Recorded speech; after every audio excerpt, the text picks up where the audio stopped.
আসসালামু আলাইকুম রহমতুল্লাহি বারাকাতুহু। আশা করি আপনি ভালো আছেন। আমি সর্বপ্রথম বিপ্লবী জুনতা 24 ব্যবস্থাপনা পরিচালক স্নেহের আসাদ আহমদের ধন্যবাদ জানাই যে আমাদের জনতার এক গর্বিত সন্তান, জনতার উলামায়ে কেরামের এক মুরব্বী, বহু গুণে গুণান্বিত ব্যক্তিত্ব, জামিয়া আরাবিয়া দারুল হাদিস ইমদাদুল উলুম লামনিগ্রাম মাদ্রাসার দীর্ঘদিনের সফল মুহতামিম ও শেখুল হাদিস আলহাজ হজরত মৌলানা আব্দুল জব্বার সাহেব নওয়ার আল্লাহু মানকাদাহু সম্পর্কে কিছু জানার জন্য যে আগ্রহ প্রকাশ করেছেন এবং কষ্ট করে আমার জামিয়া মাহমুদিয়া বৃহত্তর শ্যামপাড়া মাদ্রাসায় এসেছেন,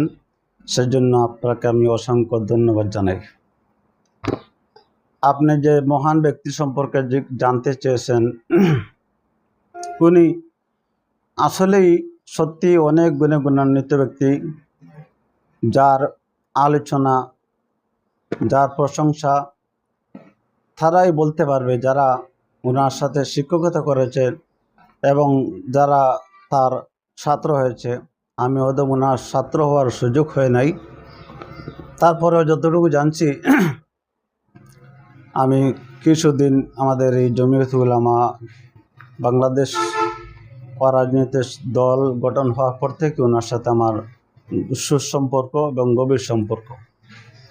আমি যতটুকু জানছি, ওনার ইন্তেকালের পরে আমার মনে চাইল যেমন এক মহান ব্যক্তির সম্পর্কে আমি একটু নোট করে রাখি, শুধু শিরোনামটা, ওনার কিছু অধ্যায় যেগুলোর উপরে